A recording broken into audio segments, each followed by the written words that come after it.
everyone, and welcome back to the Message Marketing Pod. I'm your host, Melotti from Melotti Media, and this is another special episode where the four marketers, which is myself, Kristin, Mike, and Arielle, all get together from four different marketing perspectives, from video and agency to creative design, and of course myself, copywriting, to discuss the latest marketing trends. Speaking of which, we all got together recently to discuss the most pressing marketing trends that everyone needs to know right now and going forward. So this is a great episode for any business owner or any marketer who wants to discuss or learn more about marketing trends and the changing evolution of the landscape. So definitely have a listen and enjoy this episode. Hi everyone, and welcome back to the Four Marketers podcast. So we've got a really exciting episode today because we are addressing, of course, the next trends in marketing. It's what we do best. We've got four perspectives here. And so we're looking forward to 2022 and what companies should be expecting in terms of the marketing environment for next year and going forward. So first and foremost, introductions. So my name is Kristin Melotti from Melotti Media, Copywriting and Message Marketing Bureau, and we help you write words that articulate your message that engages audiences. Mike? I'm Mike Sandys from Oddball Marketing. I'm the managing director there. We're an action-orientated, full-service marketing agency. Hi, I'm Arielle Peters from Two Drafts. We are a full-service video and animation studio.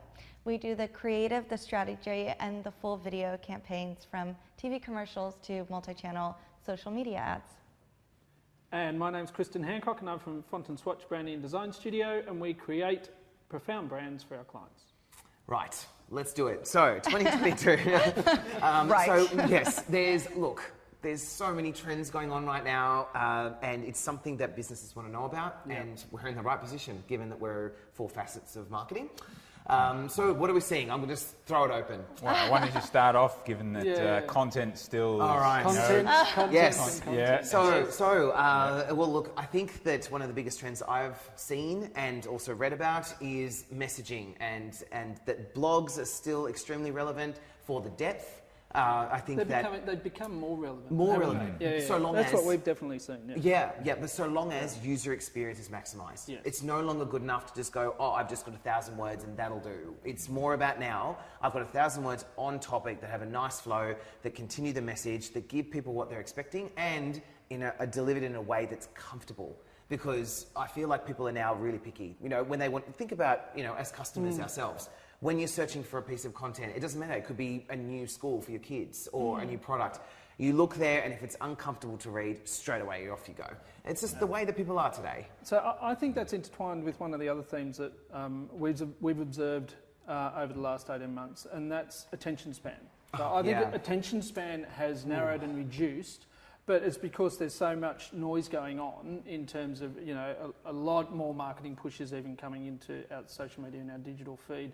But it's an interesting contrast to attention spans reduced, but people are moving back to blog to read. When they are captured, they are actually willing to invest time and energy into it. So I think you're right, Chris, definitely going back to, it's quality. to blogging, but it can't be long.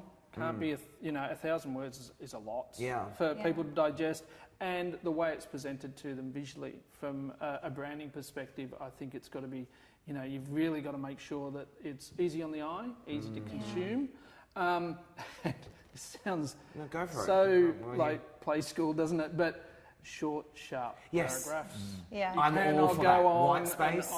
And don't over-labour it, because people generally, I think, because they're spending more and more time on digital and on devices, their actual willingness to sit there and be drawn in, it's just not there. The The key attention there, span it's nail the headlines.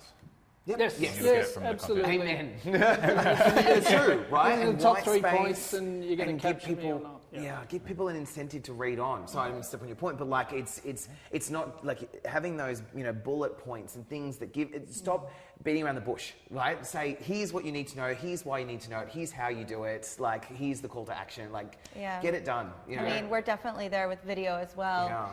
We've had such a shift from doing longer videos and even 30-second TV commercials, and now where we're playing a lot with our clients is at 6 seconds and 15-second ads. they're huge, and that's what's being utilized Just for a 6 seconds. Yes. 6 seconds. And script writing those. Oh my gosh. It's like remember here's 7 messages to get in 6 seconds. 12 months ago when we were doing this podcast, we were talking about going from, look, we've got the 1 to 3 minute ad down to we're going to 30 seconds, and people are starting to think about 15. Now you're telling us 12 months on it's 6 seconds. What are you going to tell us next year? It's like 2. It's just a brand. They That actually must be so challenging. It is really challenging. Very much so. Usually 6 second ads are more brand awareness. Yeah. So we'll usually do a 15 second and a 6. Normally 6 second ads they can't skip. Yeah. So they're forced to watch it, and you can utilize those to create more brand awareness. But the 15-second one, you can actually do direct product marketing, so that you can actually have that ROI of going to the landing page or taking that next step. So it's a combination of putting paid behind the 15s and the 6s, and usually having quite a few different varieties as well for the customers to be able to view.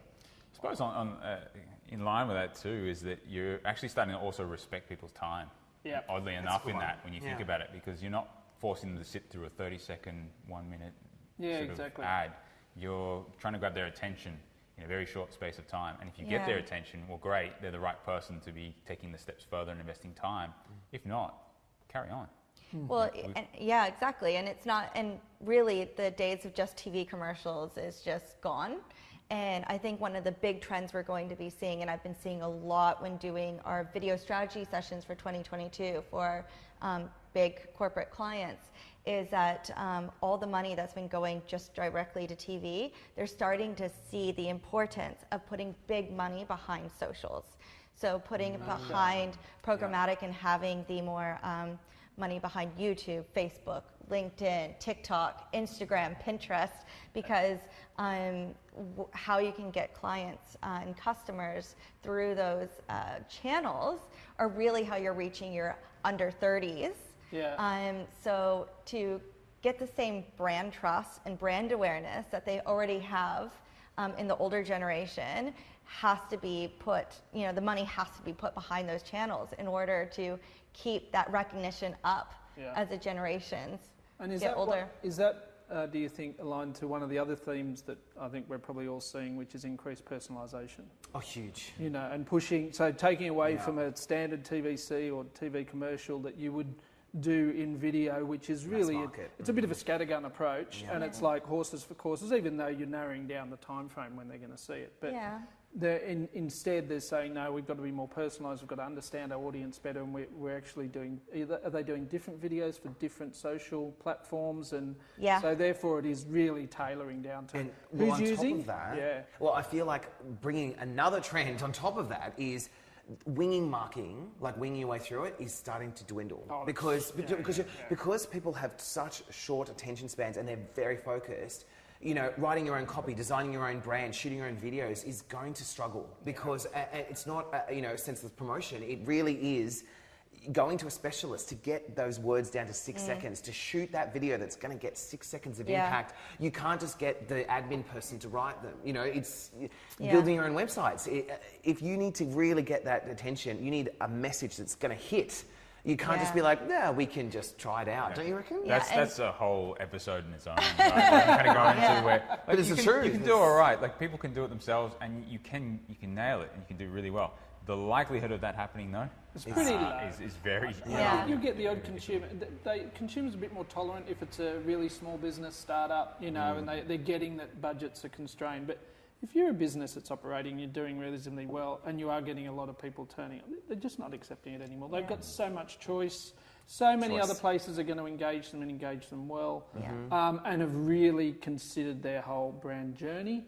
And we can talk about flywheels or not, etc. But it's true, But so the people that are putting in the effort and doing the personalisation are the ones that I think standing out, having an impact. It's personalisation, but it's actually as well having always on content now. Yes. So really, it's about what we're seeing. The big shift is going from having a few really large budget campaigns for a few videos to now when we're going out and filming, we are getting content every day. We're thinking of how can we utilize this one day to get multiple different videos from it. We're also shooting everything in 4K or 5K so that we can utilize it for 1x1 for 9x16 and 16x9 or 4x5.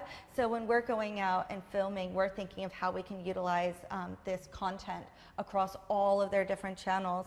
And we're trying to make sure that we're filming content that can be utilized in series or can at least get more play out of it than one creative idea. And that's the same for us, is when we're creating brands or working with brands, a lot of them are talking to us now about not just creating a brand and giving it a voice, but giving it a voice by segmentation.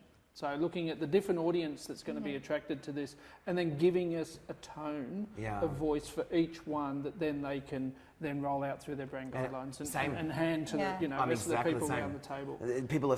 People are asking, they're still asking for the project by project, but now people are starting to ask for like core messaging rather than actual like executions because they want like a core.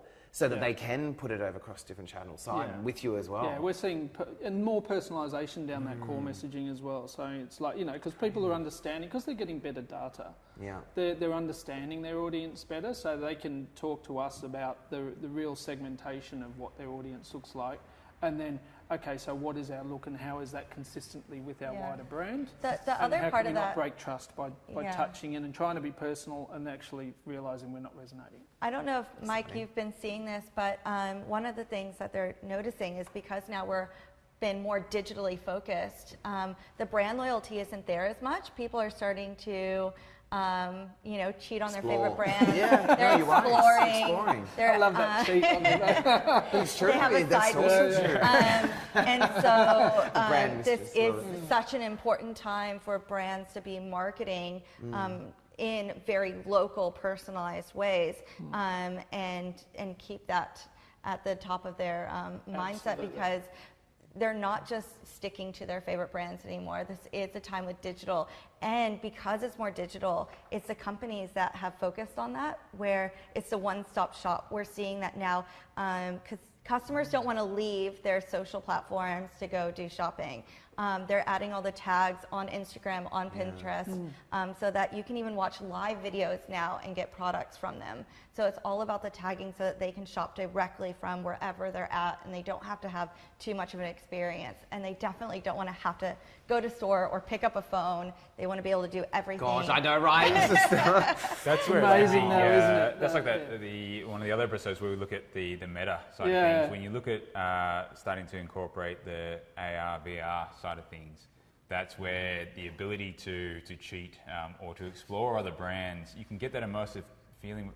It's so convenient to do that. You don't have to just stick with the one brand. You can actually explore it much more thoroughly and get a more immersive feeling of that allows it more freedom for people to go from one brand to the other. So it means that for many organizations, they're just going to have to work harder at keeping and so earning that loyalty and maintaining that loyalty.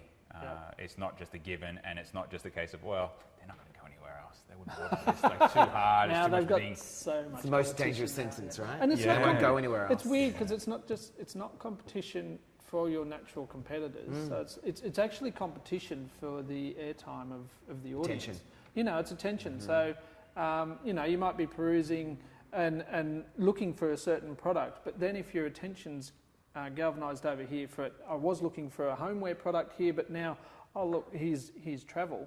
I might just go and spend that money that I had on the travel because I've been more engaged and personalised there. So I think that's definitely a trend. One of the trends that I wanted to discuss, because this one always frustrates me, but here we go.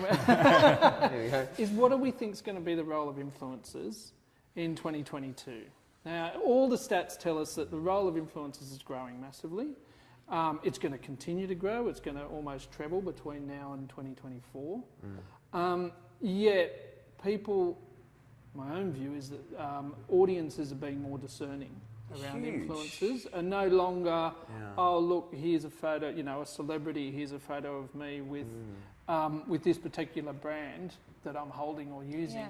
People don't just assume that's that's not a sponsored event now. Their natural connotation is that's a sponsored event.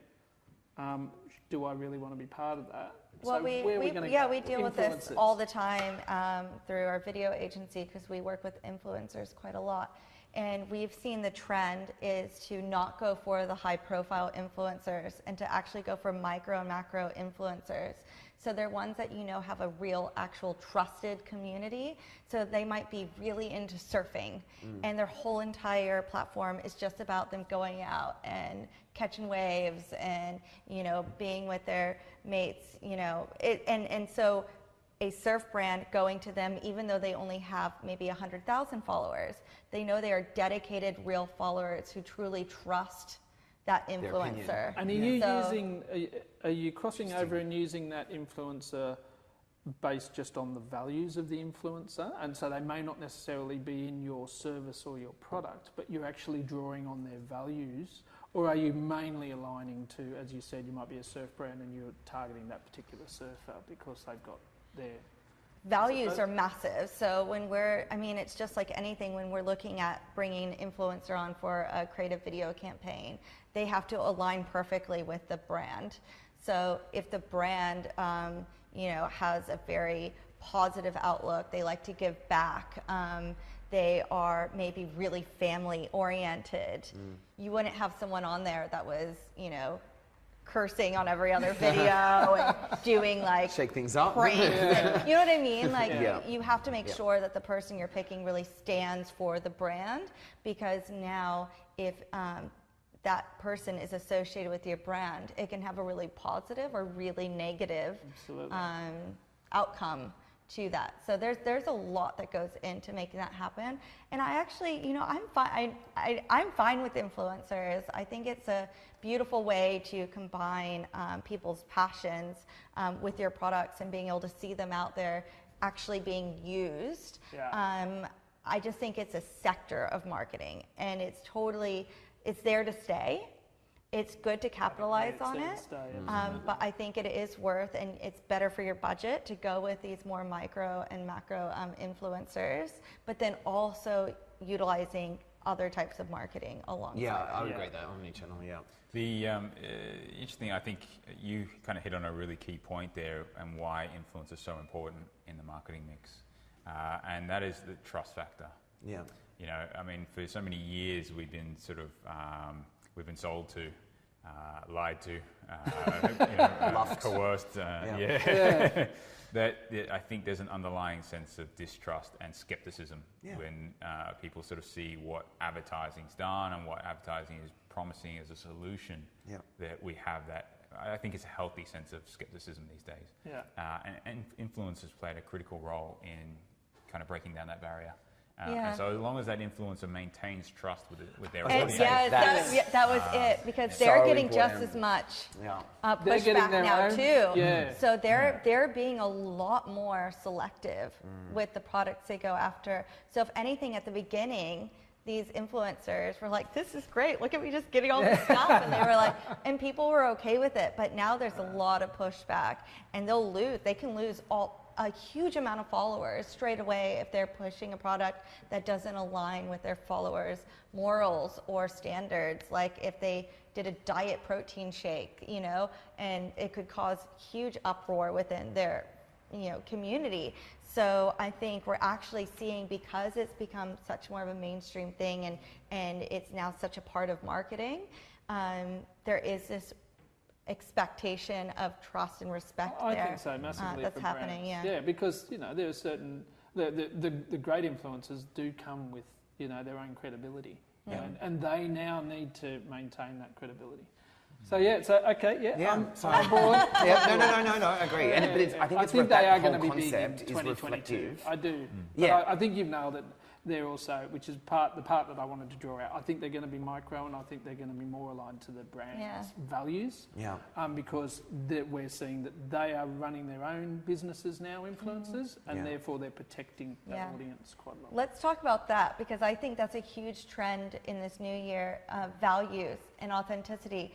I've seen, we've been doing a lot of video strategy plans for our clients for the new year, and a lot of them are starting to partner with not-for-profit social and social responsibility movements, because customers not only now they expect it, and they don't even want to buy or purchase or work with businesses that aren't giving back. Yep. And so that's something that's definitely, I think we're going to see a lot more big corporations partnering with social change or not-for-profits. Oh, 100%. And a lot more than just saying, we've donated this one thing. Yeah, it's going to be a full partnership that's going to be happening. And like I'm seeing it in my own business. Every time I post about, say, the RSPCA or something like that, about the partnership we have with them, huge traction. And it has often nothing to do with our business at all. It's just, here's an initiative that we've helped them with, here's some content that we've helped them write. Yeah. And it's like people respond and really resonate with those kind of messages, and that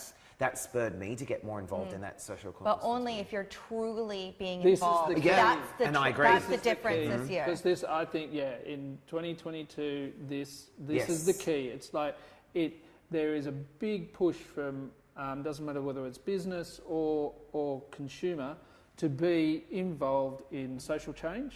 And I'm sure what will come through, we'll see more, is climate change. Of course, because huge. that, it's the reality of climate change is really getting on, really getting the airtime. But you have to be legitimate.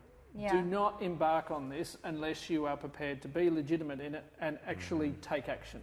Because if you don't, you will pay the price. You get caught out. And look, I think that something we've talked about the whole time is that exact theme, is everything needs to be genuine now. Like, did you reckon? Like, we've talked about many different trends in this episode, and all of it has come back to be there for the right reasons. Yes. Right? Do you think? Like, that's what, it doesn't matter across all of our fields, all of it is be authentic. Yeah. So do we want to sort of summarize with our key, maybe we do a couple of each, of the trends that we're sort of excited for? Do you want to start? Everyone's like, okay, so I think, look, for 2022... Can we just discuss all that? So I think for 2022, experience, for me, is one of the main things I think is providing a great experience, and that it starts with your messaging. So something that my business gets involved with is the copy and the content and the messaging side of things. So making sure that you're checking that your website is providing a great experience, that all of your content is providing a great experience. All of it is quality. I think that, for me, is the 2022 trend. I think for us, it's actually starting to see the continuation of the hybrid kind of purchasing model that we saw really over the last kind of couple of years, really. Digital and purchasing online is massive. It's grown incredibly well. But then now, as we get back to some sort of level of normality, that we'll see a really strong hybrid approach. And I think that's where we're really going to see both the sort of physical side of things and shopping, it's going to be there, but then the digital side is still going to be a very prominent feature going forward, and it'll be interesting to see how that then evolves when we talk about AR and VR as well coming into the mix. You're going to see this sort of hybrid where there's going to be a blending of these different sort of you'll start to get those real world experiences that we can have right now that you just don't get online. Those will start to become more online, and so there's going to be this interesting sort of mix of some brands start to have a bit of both. Some will still be more predominantly just experiential in terms of real world, and yet the digital side is such a huge thing, and that's going to be really interesting to see how that dynamic plays out. But I see that being a huge trend going forward in the next year.